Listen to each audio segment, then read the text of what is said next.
Hey guys, good evening, नमस्कार, शुभ संध्या। कैसे हैं आप सब लोग। तो सीए इंटरमीडिएट का लॉ का पेपर हो चुका है और बढ़िया पेपर था। मींस थोड़ा सा लेंदी कह सकते हैं, लेकिन चीज़ें बहुत अच्छी अच्छी पूछी गई थी।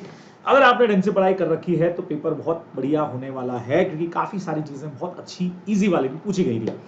तो चलिए, बगैर समय गवाए पूरा डिटेल डिस्कशन नहीं करेंगे पेपर में। नेक्स्ट पेपर की आप लोगों को तैयारी करनी है, तो ऐसा अगर लगे अपने को तो आप इस वीडियो को देखेंगे अपने सारे एग्जाम्स के बाद ही, लेकिन बहुत फटाफट से मैं डिस्कस कर लेता हूं।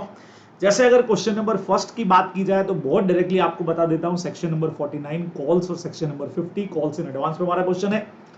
डायरेक्टली क्वेश्चन नहीं पढ़ रहा हूं, सीधा सीधा सा जो मेन पॉइंट है कि भी एक पर्सन ने कॉल से एडवांस दे रखा है, उसके ऊपर वो डिमांड कर रहा है कि क्या कुछ इंटरेस्ट मिलेगा। तो हाँ भाई, इंटरेस्ट जरूर आपको मिल सकता है, लेकिन एक्स्ट्रा डिविडेंड जो है वो मिलने वाला बिल्कुल भी नहीं है, ये हमको पता है। Calls in advance section number 50 में हम लोग पढ़ते ही हैं बराबर से। सेम उसी तरह से किसी पर्सन का एक और शेयर होल्डर है जिसका फर्स्ट कॉल ड्यू है और वो उससे चाह रहे हैं बाकी पूरा पैसा एक साथ मंगवा ले, तो भाई पूरा पैसा एक साथ नहीं मंगवाया जा सकता जब तक बाकियों से नहीं मंगवाया। मतलब कॉल्स आपको मंगवानी है तो यूनिफॉर्म बेसिस पे होगी। हम ऐसा नहीं कर सकते कि कुछ शेयर होल्डर से एक्स्ट्रा मंगा लें, मतलब 5 रुपीज पे है, कुछ से हम 2 मंगवाएं, किसी से पूरे 5 मंगवा लें, किसी से 4 मंगवा लें, ऐसा हम लोग नहीं कर सकते। तो 49-50 से इसका आंसर हमारा जाना चाहिए था। चलिए, अगला क्वेश्चन 3 नंबर का, बी का ही फर्स्ट पार्ट, बहुत सिंपल है, सेक्शन 131 का है, जहां रिवीजन ऑफ अकाउंट्स हम करते हैं, वॉलंटरी रिवीजन करते हैं, लास्ट 3 ईयर के रिवीजन कर सकते हैं। और 24-25 के अंदर पूछा जा रहा है कि भाई 21-22 के रिवाइज करना है, तो बिल्कुल 3 साल तक के आप कर सकते हैं, तो इसीलिए ये परमिसिबल रहेगा। 131 का सिंपल सा सेक्शन हमको लगा देना चाहिए था। नेक्स्ट क्वेश्चन के ऊपर अगर आए तो सेक्शन 139 का हमारा पोर्शन है, जहां एक ऑडिट फर्म है, 9 साल पूरे हो रहे हैं, अगले साल रिटायर हो रही है, 2 टर्म 5-5 साल के हो सकते हैं। और यहां जो फर्म रिटायर हो रही है उसका एक ऐसा पार्टनर है जो सर्टिफिकेशन ऑफ फाइनेंशियल स्टेटमेंट करता है, वो रिटायर होकर के दूसरी फर्म में जा रहा है। तो हम जानते हैं जिस फर्म से रिटायर होकर आप जिस फर्म में जा रहे हैं, दोनों ही फर्म जो है वो एलिजिबल नहीं होंगी, डिस्क्वालीफाई हो जाएंगे नेक्स्ट 5 इयर्स के लिए। वो प्रोविजन अपने को इसमें लिख देना चाहिए था। ठीक है, बहुत फटाफट से आपको चीजें बताता जा रहा हूं मैं। सी पोर्शन पर अगर हम लोग आ जाए तो बढ़िया क्वेश्चन हमको पूछा गया है, और ये क्वेश्चन जैसा आप लोग देख रहे हैं सीधा सीधा सा फेमा का क्वेश्चन है। और फेमा के अंदर सेक्शन 6 जो हम लोग पढ़ते हैं उससे रिलेटेड हमारा कैपिटल अकाउंट ट्रांजैक्शन से रिलेटेड है। यहाँ पे मिस रोज हैं, इंडियन सिटीजन है, बाहर काम करती हैं, वापस इंडिया में आ जाती हैं। अब इंडिया में आने के बाद यहाँ वहां इंडिया में प्रॉपर्टी परचेज करती है, बराबर क्वेश्चन आपने पढ़ा ही है, इसलिए मैं डिटेल नहीं पढ़ रहा हूँ। तो क्वेश्चन हमसे पूछा गया कि यहां आने के बाद भी क्या वहां की प्रॉपर्टी को कंटिन्यू कर सकते हैं। तो सेक्शन 6 में क्लियर लिखा हुआ है कि हाँ भाई, यहां आने के बाद भी आप वहां जो एसेट आपने परचेज किया उसको बिल्कुल रिटेन करके रख सकते हैं। और वहां उसके बाद और कोई घर खरीदे तो इंडिया में रहते हुए, तो वहीं से जो इनकम आ रही है, जैसा आपने पढ़ा होगा कि वहीं की इनकम को अकाउंट में उसने जमा किया और उसी से एक और घर परचेज किया, तो बिल्कुल ये भी आपके लिए परमिसिबल होता है। वहीं की इनकम को वहीं आप इन्वेस्ट करते हैं, तो बिल्कुल आप ये कर सकते हैं, बिल्कुल परमिसिबल रहेगा। तो सेक्शन 6 का प्रोविजन आपने को लिख देना चाहिए था। चलिए जी, नेक्स्ट पे चलते हैं बच्चे लोगों को फटाफट से। और सेकंड क्वेश्चन का जो फर्स्ट पार्ट है, डायरेक्ट क्वेश्चन, बहुत बड़ा क्वेश्चन डिटेल दिया इन्होंने, प्राइवेट कंपनी है। और फाइनली इन्होंने आपसे सेक्शन 42 की डिटेल पूछी है बच्चों। फाइनल आंसर के ऊपर मैं आ रहा हूं। सेक्शन 42 में प्राइवेट प्लेसमेंट, तो क्या कंपनी रेस फंड कर सकती है प्राइवेट प्लेसमेंट से? प्राइवेट कंपनी बिल्कुल कर सकती है। क्या कोई लिमिट है? 200 लोगों से ज्यादा को आप एक साल में इन्वाइट नहीं करोगे, ये अपने को पता है। अच्छा, वैसे प्राइवेट कंपनी है तो यूं मेंबर भी 200 ही होते हैं। अलॉटमेंट के लिए टाइम लिमिट 60 डेज, अपने को पता है कि 60 दिन में शेयर्स अलॉट हो जाने चाहिए, नहीं तो हम रिफंड करते हैं पूरा प्रोविजन। लेकिन डायरेक्ट टाइम लिमिट पूछा है तो 60 डेज की टाइम लिमिट हमारी आ जाएगी। छोटा सा क्वेश्चन, देखने में बड़ा, आंसर छोटा है। बी का फर्स्ट पार्ट 5 नंबर का क्वेश्चन है, पब्लिक डिपॉजिट एक्सेप्ट कर सकते हैं क्या? कंपनी की लिमिट दे रखी है, पब्लिक कंपनी है, 100 करोड़ 500 करोड़ आप लोग जानते हो लिमिट है नेटवर्थ और टर्नओवर की। तो टर्नओवर भले ही 500 करोड़ से कम है, लेकिन नेटवर्थ हमारी 100 करोड़ से ज्यादा 310 करोड़ है, तो बिल्कुल पब्लिक से डिपॉजिट एक्सेप्ट हो सकता है। आंसर जाएगा हाँ जी, आप कर सकते हैं। अगर शॉर्ट टर्म के लिए फंड चाहिए तो क्या 4 मंथ्स के लिए हो सकता है? अब आप सब जानते हो मिनिमम 6 से मैक्सिमम 36 मंथ्स होता है, लेकिन यहां पे अगर आप 10% ऑफ कैपिटल रिजर्व से ऊपर नहीं जा रहे हैं तो मिनिमम 3 मंथ्स के लिए भी एक्सेप्ट कर सकते हैं। तो 4 मंथ्स के लिए परमिसिबल है अगर 10% की कंडीशन पूरी हो रही हो तो। सिंपल काम। चलिए, जनरल क्लॉजेज एक्ट का बढ़िया क्वेश्चन, सेक्शन 5 पूछ लिया। कोई भी एक्ट एनेक्टमेंट अप्लाई कौन सी डेट से होता है? ऑफिशियल गजट की डेट से, प्रेसिडेंट कंसेंट डेट से, वो अपने को लिखना था। देन अगर पुराने की जगह नया लॉ आ जाए, रिपील हो जाए, तो उसके इफेक्ट्स क्या होंगे? सेक्शन 6 के अंदर बहुत सारे आपको 4-5-6 इफेक्ट्स दे रखे, वो अपने को लिख देने चाहिए थे रिपील के, ध्यान रखिएगा। चलिए जी, बहुत फटाफट बच्चे लोगों। अगला question, favourite question, section number 19 है, क्या कोई सब्सिडरी कंपनी होल्डिंग के मेंबर बन सकती है? जी नहीं बन सकती है। एक कंपनी स्टार फर्निशिंग है और इसके शेयर का 60% पार्ट होम डेकोर ने ले रखा है, यानी कि होल्डिंग हो गई, और ये हमारी एस वाली सब्सिडरी कंपनी हो गई, होल्डिंग सब्सिडरी का रिलेशन है, बराबर। अच्छा, पहले से ही सब्सिडरी कंपनी ने 7% शेयर पहले सब्सिडरी बनने से पहले होल्ड करके रखे थे, वो अलाउड रहेंगे। जिनमें से भी लिखा हुआ है कि 2% एज ए लीगल एयर होल्ड करके रखे हुए, पुराना क्वेश्चन है, अपने क्वेश्चन बैंक में मिल जाता है ये क्वेश्चन, बढ़िया क्वेश्चन है। तो अब क्या दिया गया देखिए, क्या स्टार फर्निशिंग और इन्वेस्टमेंट कर सकती है? जी नहीं कर सकती, अलाउड ही नहीं है। पहले से जो होल्ड किए हैं उसको कंटिन्यू कर सकते हो, लेकिन उसमें भी वोटिंग राइट्स की बात की जाए तो 2% एज ए लीगल हेयर जो आपने हेल्ड करके रखे हुए हैं, बराबर से लीगल हेयर वाले पे आपको वोटिंग राइट्स जो है वो मिल जाएंगे। लेकिन अदरवाइज पहले से जो होल्ड किए हुए नॉर्मल 5% थे उसके ऊपर वोटिंग राइट्स नहीं मिलने वाले हैं, कि अपने को यहाँ पे ध्यान में रखना चाहिए था, बराबर से। क्योंकि लीगल हेयर की तरह से आप जब हेल्ड करते हो तो हमने कोई वोटिंग रेस्ट्रिक्शन नहीं लगाया है, तो यहाँ पे अपने को मेनली लिख देना चाहिए था। चलिए नेक्स्ट पे हम लोग आगे, बड़ा सा क्वेश्चन चार्ज का दे रखा है ये क्वेश्चन, देखिए फैक्ट्री बिल्डिंग है, ये है बड़ा सा क्वेश्चन है, खूब सारी चीजें इन्होंने दे रखी है। मैं फाइनल क्वेश्चन के ऊपर आ रहा हूँ बच्चे लोगों को। इन्होंने बोल दिया ट्रिगर पॉइंट आपसे पूछा गया, रजिस्ट्रेशन ऑफ चार्ज कब क्रिएट होता है, मतलब कब चार्ज का रजिस्ट्रेशन हो जाना चाहिए, जो अपन पढ़ते हैं 30 डेज 60 डेज है, वो वाला सब एडवांस ड्यूटी पे करना पड़ता है। तो क्या जब टाइम लिमिट सेंक्शन करता है, time of credit limit sanction, या फिर जब क्रेडिट लिमिट आपने अवेल किया और चेक इशू हुआ, तो बेसिकली टाइमिंग दे रखा है 30 days from the creation of the charge. तो क्रिएशन का मतलब होता है जब आपका इंस्ट्रूमेंट साइन हो गया, दोनों पार्टीज ने साइन कर दिया इंस्ट्रूमेंट, वहां से अपने को रजिस्ट्रेशन का टाइमिंग जो 30 डेज का है वो स्टार्ट होता है, ठीक है। कॉन्सिक्वेंसेस क्या है नॉन रजिस्ट्रेशन के, सेक्शन 77 3 और 4 में आपको दे रखे हैं। लोन तो वैलिड रहेगा, लेकिन सिक्योर से आप अनसिक्योर में आ जाएंगे, लिक्विडेशन चालू होता है तो भी बाद में पेमेंट मिलेगा, एसेट का सिक्योरिटी कुछ नहीं रहेगा, वो सारे पॉइंट 4-5 आपको दे रखे हैं, वो लिखने चाहिए थे। चलिए नेक्स्ट पे आगे, एक्सप्लेन द रूल, जहां पे बोला plain word required, no explanation, technical word बच्चे लोगों को लिटरल इंटरप्रिटेशन का सिंपल क्वेश्चन है। लिटरल में हमने बहुत चीजें पढ़ी हुई हैं कि टेक्निकल वर्ड को टेक्निकल सेंस में, जहां पे अपन ने वो मेडल लीव वाला एक पॉइंट उसके अंदर लिया था, प्रैक्टिस वाले वर्ड के बारे में इंटरप्रिटेशन पढ़ा था, तो वो अपने को यहाँ पे 4 मार्क का क्वेश्चन है, समझाना चाहिए था। चलिए फोर्थ के पे आते हैं। फोर्थ का ये सुपर इजी क्वेश्चन पूछ लिया बच्चों, सेक्शन 123 इंटरिम डिविडेंड का क्वेश्चन है। कंपनी थर्ड क्वार्टर जो स्टार्टिंग हमारा है अक्टूबर के अंदर, यहाँ पे कंपनी डिविडेंड देना चाह रही है, 30% की रेट से डिविडेंड देना चाह रही है।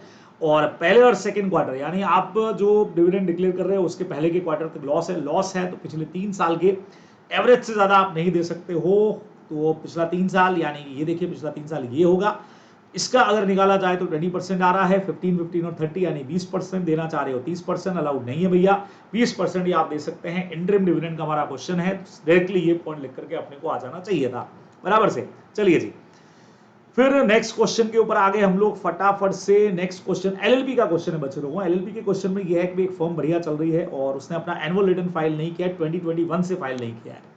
3 पार्टनर ट्रिब्यूनल के पास जाते हैं कि भाई फर्म को बंद किया जाए, रिमेनिंग पार्टनर ऑब्जेक्शन करते हैं, तो क्या जा सकते हैं? बिल्कुल जा सकते हैं। वैसे भी पार्टनर्स लोग अगर वाइंडिंग अप के लिए अप्लाई करना चाहे तो ट्रिब्यूनल को कर सकते हैं, ट्रिब्यूनल में 64 में पावर है उनके पास बंद करने के। उसमें पॉइंट ये भी है कि अगर लगातार लास्ट 5 ईयर से इन्होंने ये सबमिट नहीं किया है एनुअल रिटर्न कंटिन्यूस 5 साल तक, तो भी फर्म जो है वो डिसोल्यूशन में जा सकती है, तो वो ट्रिब्यूनल इसके अंदर डिसॉल्व कर सकती है, अपने को ध्यान में रखना है। फिर पेनल्टी पूछी गई है कि अगर एनुअल रिटर्न फाइल नहीं किया जाए तो सेक्शन 35 में इसका पेनल्टी दे रखा है बच्चों को, सेक्शन 35 में इसका पेनल्टी है ना, 100 रुपए पर डे के हिसाब से चलेगा, जिसमें एलएलपी के लिए मैक्सिमम 1 लाख है, बाकी डेजिग्नेटेड पार्टनर के लिए मैक्सिमम 50,000 है, वो पेनल्टी इसमें अपने को लिख देनी चाहिए। नेक्स्ट क्वेश्चन आप किधर से भी दे सकते थे, हमेशा आपको बोला हुआ ये मीन इंक्लूड्स वाला वर्ड बहुत इंपॉर्टेंट होता है, इसको अप्लाई कैसे करना होता है, कहाँ इंक्लूसिव है, कहाँ एग्जिस्टिव डेफिनेशन है, और डेफिनेशन का यूज किया है भाई इंटरप्रिटेशन के अंदर, इंपॉर्टेंट चीज होती है। तो अब कई लोग इसका आंसर हो सकता है इंटरप्रिटेशन से लिखें, कई लोग जनरल क्लॉजेस से लिखें, वैसे कुछ नहीं दिया होता है तो नॉर्मली इंटरप्रिटेशन से देना चाहिए, बाकी दोनों में लगभग सेम मैटर है, आप अपना आंसर बढ़िया तरीके से दे सकते थे। चलिए फिफ्थ के पे आते हैं बहुत फटाफट। अब फिफ्थ का है संजना ने कंपनी ज्वाइन की है, इंडिपेंडेंट डायरेक्टर है और कंपनी के बारे में जानने के लिए बुक्स ऑफ अकाउंट्स को इंस्पेक्ट करना चाहती है, सेक्शन 128(3) में दे रखा है। अब कंपनी जो है वो अपनी बुक्स ऑफ अकाउंट्स को मेंटेन कर रही है और अदर रिकॉर्ड्स मेंटेन कर रही है रजिस्टर्ड ऑफिस के ऊपर, और जहां पे एक चीज बोली गई है कि भाई कोलकाता के अंदर यहाँ पे उसका रेजिडेंस हो गया, बहुत सीधी सी बात इन्होंने यहाँ पे बोल दी है। देयरफॉर दो पावर ऑफ अटॉर्नी जो है वो अपनी फ्रेंड को दे रही है, ठीक है, क्योंकि वो बाहर रहती है तो अपनी फ्रेंड को उसने पावर ऑफ अटॉर्नी दिया कि भाई वो इंस्पेक्ट कर ले। तो 128(3) में दिया हुआ है कि डायरेक्टर्स को तो पावर है, इंस्पेक्ट कर सकता है, लेकिन डायरेक्टर अपने बिहाफ पे किसी को ऑथोराइज नहीं कर सकते इंस्पेक्ट करने के लिए। पॉइंट अपन लोगों ने पढ़ा हुआ है कि आप किसी को ऑथोराइज नहीं करोगे, तो 128(3) के अंदर सिंपल पॉइंट आपको दिया हुआ है, आप लिख सकते हैं। नेक्स्ट पे हम लोग आगे, नेक्स्ट क्वेश्चन कहता है एबीसी एंड डीआर पार्टनर्स हैं एलएलपी के अंदर, equal share profit and loss का बियर करते हैं। और अच्छा बढ़िया क्वेश्चन है, सेम क्वेश्चन आप पार्टनरशिप में भी पढ़ते हो। जहां एक पार्टनर अपने शेयर का 70% जो है प्रॉफिट का अपना जो शेयर है वो अपनी डॉटर को ट्रांसफर कर रहा है। तो डॉटर को क्या क्या राइट्स मिलेंगे, क्या वो बुक्स ऑफ अकाउंट्स को देख सकती है क्या, या उसको क्या राइट्स मिलने वाले हैं, वो सब आपसे पूछा है। तो बच्चों सेक्शन 42 में दे रखा है ये कि जब भी कोई एलएलपी का पार्टनर अपना शेयर किसी को ट्रांसफर करे तो उसको सिर्फ प्रॉफिट में शेयर मिलेगा, लेकिन बुक्स ऑफ अकाउंट्स को देखना, इंटरफेयर करना, ये सारे राइट्स उसको ड्यूरिंग द फर्म जो ड्यूरिंग द एलएलपी जो है वो मिलने वाले नहीं है। वो अपने को आंसर में प्रॉपर तरीके से लिख देना चाहिए था। सेक्शन 42 में इसका आंसर अपने को दे रखा है बराबर से। चलिए जी, नेक्स्ट क्वेश्चन हमारे पास में आया, इन कॉन्ट्रैक्ट ऑफ सेल इन्हें सोल्ड किया अनमार्केबल गुड्स से। देख के लगता है सर इंडियन कॉन्ट्रैक्ट का क्वेश्चन, सुगा का क्वेश्चन यहाँ कैसे आ गया। आपसे पूछा है कि दोनों सेक्शन के अंदर अगर पेनल्टी लगानी है, अगर पनिशेबल करना है, तो जनरल क्लॉजेज एक्ट क्या कहता है। सेक्शन 26 जनरल क्लॉजेज एक्ट का बहुत सीधी सी बात करता है, सेम ऑफेंस अगर दो एक्ट में तो एक से पनिशमेंट मिलेगा, दो से नहीं मिलेगा। वो अपने को यहाँ पे लिख देना चाहिए। अगला क्वेश्चन बच्चों गुड फेथ से रिलेटेड क्वेश्चन है। गुड फेथ इंडियन कॉन्ट्रैक्ट का भी एग्जांपल है, यहाँ पे भी सेक्शन 3 क्लॉज 22 में। उसमें अपने को ध्यान रखना है कि नॉर्मली क्या होता है कि भाई गुड फेथ का मतलब होता है ऑनेस्टली भी और नॉन नेग्लिजेंटली, जबकि यहाँ जो जनरल क्लॉजेज एक्ट में उसमें सिर्फ ऑनेस्टी है, नेग्लिजेंटली हो चाहे नहीं हो उससे कोई फर्क नहीं पड़ता है। तो आपको यहाँ की डेफिनेशन भी देनी चाहिए और कॉमन जो इंडियन कॉन्ट्रैक्ट की जो कॉमन डेफिनेशन है वो भी अपने को लिख देनी चाहिए, प्रॉपर आंसर अगर अपने को इसमें चाहिए तो। चलिए आखिरी क्वेश्चन पे हम लोग पहुंच गए बच्चे लोगों, और आखिरी क्वेश्चन कह रहा है सिल्क टेक्सटाइल लिमिटेड है, कंपनी इंडिया से बाहर है, उसकी दो सब्सिडरी, एक प्रिंट इंडिया है जिसमें 80% शेयर हेल्ड कर रही है, और एक और है जो होली ओन सब्सिडरी है। दोनों सब्सिडरी इंडिया के बाहर है। Board of director of silk वाले जो है मेन कंपनी जो है वो ईजीएम कॉल करना चाह रहे हैं, और उसी टाइम पे प्रिंट लिमिटेड जो 80% जिसमें हमारा होल्डिंग है वो अपनी ईजीएम दुबई में बुलाना चाह रही है। तो चेयरमैन चाह रहा है कि भाई दोनों मीटिंग जो है वो दुबई के अंदर ही हो जाए ताकि वो अटेंड कर सके, और कंपनी सेक्रेटरी इस पे ऑब्जेक्शन कर रहा है। बच्चों सीधा है कि ईजीएम जो है वो इंडिया में कहीं पर भी हो सकती है, ठीक है। अब अगर हमारी कोई होली ओन सब्सिडरी है वो इंडिया के बाहर मीटिंग रख सकती है, तो होली ओन सब्सिडरी तो इसमें ये है स्टिच लिमिटेड है, तो स्टिच लिमिटेड अगर अपनी मीटिंग दुबई में आउट ऑफ इंडिया रखता तो परमिसिबल था। प्रिंट लिमिटेड हमारी सब्सिडरी है लेकिन होली ओन नहीं है, तो उसको मीटिंग इंडिया में रखनी पड़ेगी, और मेन कंपनी को तो इंडिया में ही रखना पड़ेगा, आपको पता ही है बराबर। तो क्या सिल्क की मीटिंग दुबई में नहीं हो सकती है भाई, प्रिंट इंडिया लिमिटेड की भी दुबई में नहीं हो सकती है, सिर्फ हो सकती थी स्टिच लिमिटेड की, तो अपने को लिखना चाहिए था। सेकंड पार्ट भी ईजीएम का है, जहां पे कंपनी का शेयर जो है वो 5 लाख शेयर, 50 लाख की कैपिटल है, और एक रमन जिसके पास 50,000 शेयर है, ये डायरेक्टर को हटाना चाह रहा है, अल्टीमेटली ये है। और उसके लिए आपसे क्वेश्चन पूछा गया क्या वो ईजीएम कॉल कर सकता है क्या। तो देखो 10% ऑफ वोटिंग पावर या 10% ऑफ कैपिटल चाहिए, और 5 लाख में से 50,000 शेयर इसके पास में है, बकायदा 10% है, तो ईजीएम कॉल कर सकता है 100%। भले ही एक के पास भी हो कोई फर्क नहीं पड़ता है, नंबर ऑफ शेयर होल्डर से मतलब नहीं है, पूरे 10% इसके पास में है तो बिल्कुल ये अप्लाई कर सकता है। अगर कंपनी कॉल नहीं करे 45 डेज में, अगर कंपनी नहीं कॉल करे तो रिक्वेजनिस्ट खुद ही 3 महीने के अंदर मीटिंग को कॉल करवा सकता है। वो आंसर अपने को लिख देना चाहिए था। चलिए बहुत फटाफट से नेक्स्ट पे आगे। फॉरेन कंपनी का क्वेश्चन है, ब्यूटी कॉस्मेटिक है, कोरिया में इनकॉर्पोरेटेड है, और उसके शेयर का 10, 20 और 20 मतलब 20, 30, 20, 40 और 50% पार्ट जो है वो इंडियन सिटीजन या इंडियन कंपनी ने ले रखा है, तो इसको deem to be Indian company मान लिया जाता है। उस पर वही प्रोविजन लगेंगे जो हमारी इंडियन कंपनी पर लगते हैं। 379(2) में आपको इसका आंसर दे रखा है पूरा बहुत क्लियर कट तरीके से, वो अपने को आंसर में लिख देना चाहिए था। चलिए आखिरी क्वेश्चन पे हम लोग पहुंच गए। देखो बहुत फास्ट कर लिया हमने, एकदम धड़ाधड़ वाला, बिल्कुल आपका टाइम वेस्ट नहीं हो। फॉरेन कंपनी का क्वेश्चन है, सॉरी फीमा का क्वेश्चन है। फीमा के क्वेश्चन में एक कंपनी है डायमंड्स लिमिटेड है, पॉलिशिंग और डायमंड यूएसए के अंदर सप्लाई करती है। 5 साल पिछले जो हैं इसमें इस तरीके से दिए हुए हैं, उसमें इतना जो है वो अर्निंग किया है, और अब ये डोनेशन करना चाह रही है यूएसए के अंदर ही कहीं पे डोनेट करना चाह रही है टेक्निकल सपोर्ट देने के लिए $10,000, और जो इन्हीं के एम्प्लॉइज को हेल्प करेगा। तो परमिसिबल है कि नहीं है बच्चे लोगों को। शेड्यूल 5 अगर आप पढ़ते हैं उसके अंदर सॉरी सेक्शन 5 का शेड्यूल 3 हमारा जो है उसमें आपको दे रखा है, एक लिमिट दे रखी है पिछले 3 साल का जो इनका अर्निंग है। तो 3 साल ये वाले हैं, देखिएगा ऊपर से इस बार दे रखे हैं। तो पिछले 3 साल का अर्निंग जो भी है उसका 1% और 50 lakh $US which ever is less, तो वो करेंगे तो आएगा इतना $US। और अगर डोनेशन इससे ज्यादा है तो बिल्कुल आप डोनेट कर सकते हैं, परमिशन आपको लेना पड़ेगा बराबर से, अपने को ध्यान में रखना है। लिमिट से कम हो तो परमिशन की जरूरत नहीं है, मतलब इतना डोनेशन करना परमिसिबल है। 1% और 50 लाख $US बराबर, इनमें से जो भी लेस आया उससे आपको कंपेयर कर लेना है इसको बराबर से, और उस हिसाब से ये आपका उतना, उससे एक्सीड है तो परमिशन लेना पड़ता है, उतने के लिए आपको डोनेशन की जरूरत नहीं होती है।